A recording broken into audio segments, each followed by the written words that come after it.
Hello বন্ধুরা, good morning. Welcome to my channel inspire and aspire. আজকে আমার বন্ধুদের একটা রিকোয়েস্ট ভিডিও নিয়ে এসেছি। আমার অনেক বন্ধুরা বেশ কদিন ধরেই আমাকে রিকোয়েস্ট করছে। তাদের অ্যাকচুয়ালি আমার লাইভে আমার বাড়িটা দেখে তাদের একটু ভালো লেগেছে। তো তারা বলল, তোমার বাড়িটা সুন্দরভাবে পরিষ্কার পরিচ্ছন্ন তুমি রাখো, তো তুমি কিভাবে করো পরিষ্কারটা, সেটা নিয়ে একটা ভিডিও আমাদের করে দেখো, হাউস ক্লিনিং অ্যাক্ট। তো আমারও প্রতিদিনই ঘরবাড়ি পরিষ্কার করতে হয়, কিন্তু কোনো দিনই সেটার ভিডিও করে রাখা হয় না। তো আজকে ভাবলাম চলো ঠিক আছে, বন্ধুদের রিকোয়েস্ট তো রাখতেই হবে, তো সেই হিসেবে এটার ভিডিওটা করতে এলাম। তো তোমরা স্কিপ করো না, পুরো ভিডিওটা দেখো। সকাল থেকে অফিস যাওয়ার তাড়া, ছেলেদের কলেজ যাওয়ার তাড়া, এইসব তাড়াগুলো সামলাতে সামলাতেই আমার সকালে 10টা বেজে গেল। তো এবার আমি এলাম আমার হাউস ক্লিনিংয়ের দিকে। তো কিভাবে হাউস ক্লিনিং করছি, সারা বাড়িটা কিভাবে পরিষ্কার করতে হয়, একাই আমাকে, এখন ঘরে একাই আমি আছি। তো সেইটা তোমরা একটু দেখো, আমাকে একটু कमेंटे জানিও। मेरा जो फ्रेंड्स है, सभी लोग ने मुझे रिक्वेस्ट किया एक हाउस क्लीनिंग एक्ट वीडियो करने के लिए, और उनका रिक्वेस्ट रखने के लिए मैं ये वीडियो कर रही हूँ। मुझे खुद ही करना पड़ता है हाउस क्लीनिंग, इसीलिए मैं अभी वीडियो करके ही हाउस क्लीनिंग करूँगी। और आप लोग भी देखना कैसे मैं हाउस क्लीनिंग करती हूँ, कमेंट में बताना ज़रूर कैसे लग रहा है मेरा ये वीडियो। ओके, आप ही का रिक्वेस्ट के लिए मैं ये वीडियो कर रही हूँ, तो आपको ज़रूर कमेंट में बताना होगा तो ये कैसा कर रहे हैं मैं। ওকে, তো দেখো ধুলোবালি সব তো আমার চোখে মুখে পড়বে, তাই আমি পুরো মুখটা মাথাটা ঢেকে নিলাম। আর চশমা ছাড়া ঠিকঠাক দেখতে পারবো না, তাই তার উপর দিয়ে চশমাটা পরে নিলাম। তো আমি এখন রেডি হয়ে গেছি। এবার আমি তোমাদেরকে পুরো ঘরটা একটু দেখিয়ে দেবো, ঘরের এখন কি অবস্থা, আর হাউস ক্লিনিং হয়ে যাবার পরে ঘরের অবস্থা কীরকম হয় সেটাও তোমাদের দেখাবো। ঠিক আছে, চলো দেখে নাও। দেখো এই হচ্ছে আয়রন টেবিল, আর ওই দেখো সোফা বেডের অবস্থা। সোফা কাম বেডটা তো এত নোংরা হয়ে আছে সে বলার কথা না। আর তারপরে রান্নাঘরের বাসনগুলো মেজে টেজে মাসি রেখে গেছে, সেগুলোরও ওই রকমভাবে পড়ে আছে। আর রয়েছে আমার স্টাডি টেবিল, সেটাও প্রচণ্ড নোংরা। তো এইগুলোকে প্রত্যেক দিনই গোছাতে হয়, কিন্তু প্রত্যেকদিনই নোংরা হয় কারণ এগুলো ইউজ হয়। তো যাই হোক, আমি প্রথমেই ডাস্টার দিয়ে আয়রন টেবিলটাকে পরিষ্কার করে নিলাম। ওটা পরিষ্কার করা সবচেয়ে ইজি, চট করে হয়ে গেল। এবার আমি এলাম sofa cum bed. Sofa cum বেডের যা অবস্থা সে আর বলার কথা না। তোমরা দেখো বন্ধুরা, দেখলেই তোমাদের কেমন একটা অস্বস্তি হবে যে কি অবস্থা থাকে সকালবেলা ঘরটার। কেউ তো করে না, সবাই যে যার মতন নিজের নিজের কাজ নিয়ে ব্যস্ত থাকে, কেউ তো পরিষ্কার করবে না। পরিষ্কার করার জন্যই আমি আছি একা। তো এটা অ্যাকচুয়ালি গতকাল যে লাইভ করেছিলাম সেই লাইভের জিনিসগুলোই এখানে পড়ে আছে, ম্যাক্সিমাম জিনিসই লাইভের। তো সেইগুলো রাত্রিবেলা আর গোছানো সম্ভব হয় না, অন্যান্য কাজও তো থাকে, সম্ভব হয় না। আর সকালবেলা উঠেই এগুলো গোছাতে পারি না, সকালবেলা ওদের তাড়া থাকে, সেই তাড়ার কাজগুলো করে নেওয়ার পরে এগুলো গোছানোতে হাত দিয়েছি। তো একটা একটা করে গোছাচ্ছি। দেখো বন্ধুরা, প্রত্যেকটা জিনিসই দেখলে আমার মনে হয় যে কোথা থেকে শুরু করবো আর কোথায় শেষ করব। সোফা কাম বেডটা সত্যি প্রচণ্ড করুণ অবস্থা থাকে।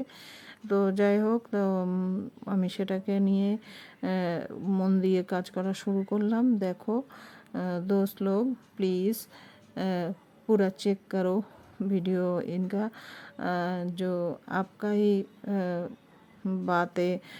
बातों में आकर मैं बना दिया। प्लीज़ चेक करो कैसा लग रहा है, कैसे मैं क्लीन करती हूँ मेरा घर। जो आप लोगों ने शाम को देखती हो क्लीन एंड क्लियर, वो कैसे मैं करती हूँ, कैसे करती हूँ वो देखो। हाँ দেখো যারা। তো এবার বন্ধুরা দেখো, আমি আস্তে আস্তে করে খানিকটা পরিষ্কার করে ফেলেছি, খানিকটা গুছিয়েছি। এবার দেখা যাক আরও কত কিছু জিনিস এখনও পড়ে আছে সোফার উপরে। তো এইসব জিনিসগুলো গোছাতে গোছাতেই তোমাদেরকে বলি যে ঘরবাড়ি পরিষ্কার পরিচ্ছন্ন রাখতে তো খুবই ভালো লাগে আমার, আর এটা হাইজিনিকও বটে। নিজেদেরকে সুস্থ রাখার জন্য সবসময় ঘরবাড়ি পরিষ্কার রাখতে হয়। পরিষ্কার ঘরে রোগ কম হয়। সেই কারণে সেই কথা মনে করেই আমরা সব সময় ঘরবাড়ি পরিষ্কার রাখি। কিন্তু কোনো কোনো সময় একটু দেরি হয়ে যায়, কারণ অন্যান্য কাজের চাপে পড়ে সময়টা চলে যায়। তো সেই জন্য কিন্তু মনে তখন খুব একটা অস্বস্তি হতেই থাকে যে কখন করব পরিষ্কার। কিন্তু ওই বাড়ি ফাঁকা না হলে হবেও না, তারা যে যার তাড়ায় থাকে। প্রত্যেকেরই কাজের নিজস্ব একটা তাড়া আছে, নিজস্ব একটা জগৎ আছে, তারা সেই সব কাজের মধ্যেই ছুটতে থাকে।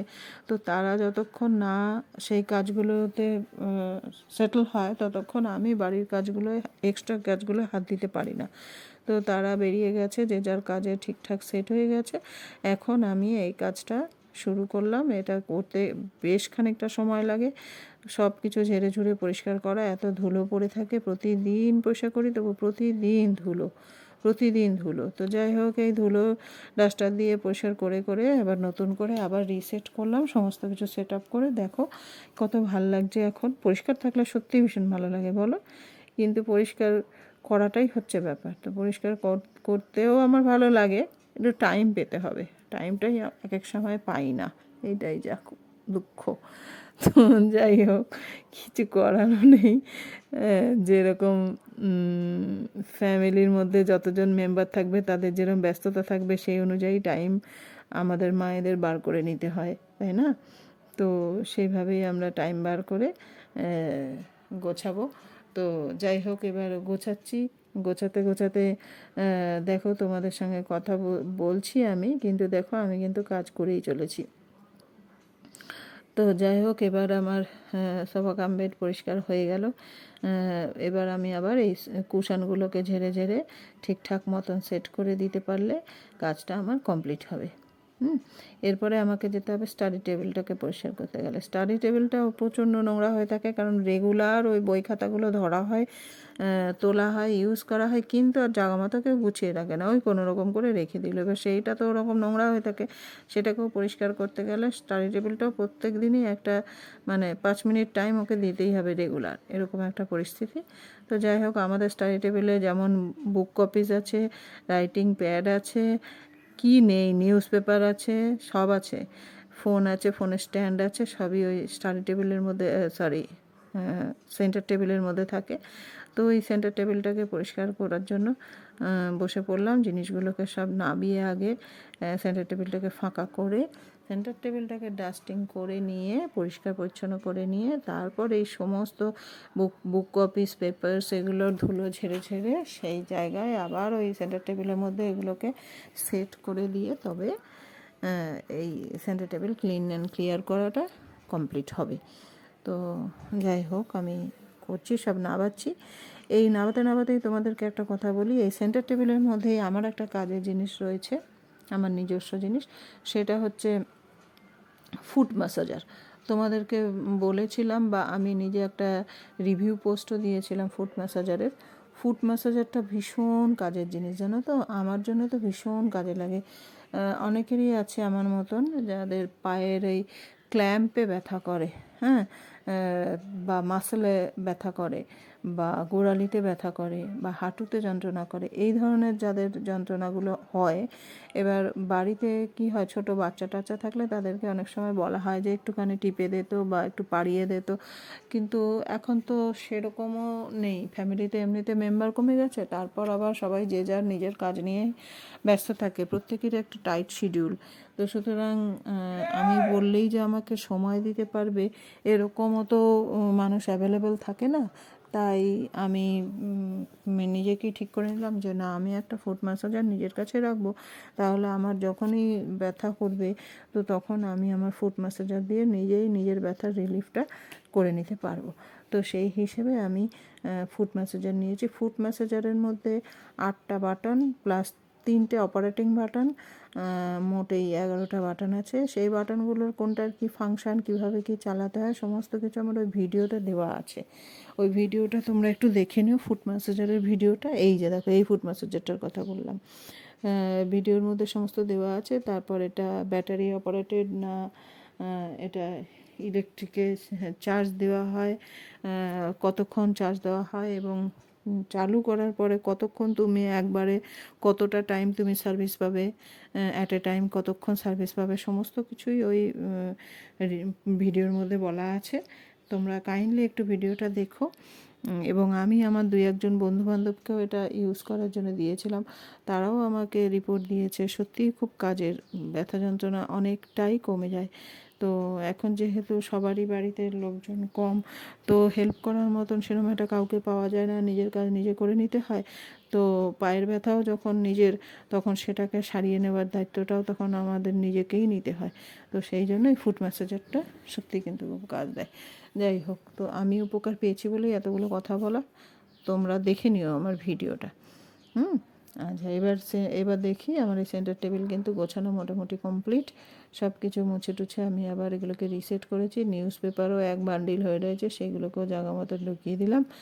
করে নিয়ে আমি এবার যাব আমার রান্নাঘরে ওই ইউটেন্সিলসগুলো মাজা ধোয়ার পরে, যে পরিষ্কার করার পরে যে রাখা রয়েছে ওইগুলোকে গোছানোর জন্য। এই যে দেখো চলে এসেছি, সব মাজা বাসন, পরিষ্কার বাসন এগুলোকে গুছিয়ে আবার আমার কিচেন ক্যাবিনেটে ঢুকিয়ে দিয়ে আসতে হবে। ক্যাবিনেটগুলোর মধ্যে ঢুকিয়ে না দেওয়া পর্যন্ত জিনিসগুলো এদিক ওদিক পড়ে থাকলে ভীষণ অসুবিধে, কাজের সময়ও খুঁজে পাওয়া যায় না, আবার অগোছালোও লাগে দেখতে। তো তাই ওই কিচেন ক্যাবিনেটে যতক্ষণ না এই বাসনগুলোকে ঢোকাচ্ছি ততক্ষণ কিন্তু কোনো শান্তি নেই। তো চললাম আমি, বাসনগুলোকে সব গুছিয়ে নেওয়া হয়ে গেছে আমার কথায় কথায়। এবার আমি এগুলো কিচেন ক্যাবিনেটে ঢুকিয়ে দিয়ে আসি, তাহলে আমার 4টে জায়গা কিন্তু পরিষ্কার করা হয়ে যায়। আয়রন টেবিলটা পরিষ্কার হয়ে গেছে, সোফা কাম বেড হয়ে গেছে, সেন্টার টেবিল হয়ে গেছে, আর এই শেলফটাও হয়ে গেল। এইবারে আমি দেখলাম কি এখানে খানিকটা জলও পড়ে আছে, জলটা একটু মুছে নিতে হবে আমাকে। বাসনের সময় জল ছিল, একটু মুছে নিতে হবে। মুছে নিয়ে এরপর যেহেতু পরিষ্কার করতে গিয়ে সব জায়গায় ধুলো পড়েছে, তো আমাকে এবার একটু ঝাড়ু পোছা করতে হবে। প্রথমে একটু ঝাড় দিয়ে নিতে হবে, তারপর পুছেও দিতে হবে, তবে গিয়ে আমার পুরো বাড়িটা ক্লিন হবে। তো ক্লিন হয়ে যাওয়ার পরে আবার আমি তোমাদের দেখাবো, যেমন প্রথমে একবার দেখিয়ে দিয়েছি কি অবস্থা, তারপর শেষেও আবার দেখিয়ে দেবো যে ক্লিন হবার পরে দেখো এখন কেমন লাগছে। তো আমি ঝাঁটা নিয়ে চলে এলাম, এবার আমি ঝাড় দিয়ে নিই ঘরটাকে। চতুর্দিকে ধুলো পড়েছে, নোংরাও পড়েছে। তো এইগুলোকে পরিষ্কার করার দায়িত্ব তো আমারই। তো আমি পরিষ্কার করে নিই, ঝাড়টা দিয়ে পরিষ্কার করে নিই, তারপর আবার লাইজল দিয়ে ঘর মুছে ফেলবো। ঘর মোছা হয়ে গেলে তারপর আবার তোমাদেরকে আমি ভিডিও করে দেখিয়ে দেব যে দেখো এখন ঘরটা কেমন লাগছে, কেমন ছিল আর কেমন হয়েছে। तो दोस्त लोग देखो, मैं झाड़ू पोछा कर रही हूँ। कंप्लीट करने के लिए मेरा ये टास्क हाउस क्लीनिंग एक्ट, ये कंप्लीट करने का ये लास्ट स्टेज है। लाइजॉल दे के घर पोछा कर रही हूँ।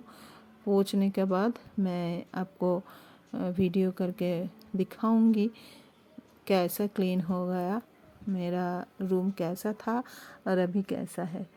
तो तुम लोग प्लीज़ कमेंट में बताना आपका जो ये रिक्वेस्ट वीडियो है ये सही है कि नहीं, कैसा लग रहा है, कैसा हुआ है, कैसा बना है।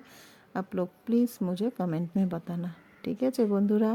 তোমরা দেখে নেবে। এবার একবার তোমাদেরকে ফাইনালি দেখিয়ে দিই যে ঘরটা আমার পরিষ্কার হওয়ার পরে কেমন লাগছে। দেখো, এই দেখো সেন্টার টেবিল কেমন গোছানো হয়েছে, তারপরে যাব আমি যেখানে ইউটেন্সিলস রাখা ছিল সেইখানটা কেমন, সোফা কাম বেডটা কেমন, বা আমার আয়রন বেডটাই বা কেমন। দেখো এখন কেমন টিপ টপ লাগছে, হয়েছে তো পরিষ্কার। নিজেরও শান্তি লাগে জানো তো, পরিষ্কার ঘরে থাকতে পারলে নিজেরও খুবই শান্তি লাগে। তো টাটা, এটাই ছিল আজকের ভিডিও। টাটা, তোমরা সবাই ভালো থেকো, সুখে থেকো, সুস্থ থেকো, নিরাপদে থেকো। খুব খুব খুব ভালোবাসা জানাই তোমাদের জন্য, অনেকটা।